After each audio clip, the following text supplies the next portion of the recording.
Samantala, aabot sa 3,000 police officers at personnel ang nakareserba upang magsilbing special electoral boards para sa eleksyon 2025.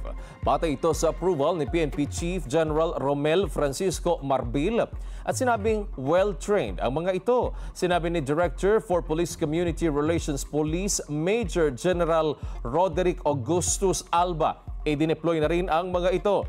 Ang kay PNP Public Information Office Chief Police Colonel Randolph Tuanyo.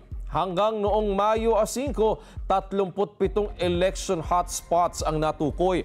35 sa mga ito nasa Bangsamoro Autonomous Region in Muslim Mindanao. Bubuksan naman bukas ang polling precincts ng alas 5 ng umaga upang makaboto ng maaga ang senior citizens, persons with disability at mga buntis na registered voters hanggang alas 7 ng umaga. Mula alas 7 ng umaga hanggang alas 7 ng gabi naman ang regular voting hours.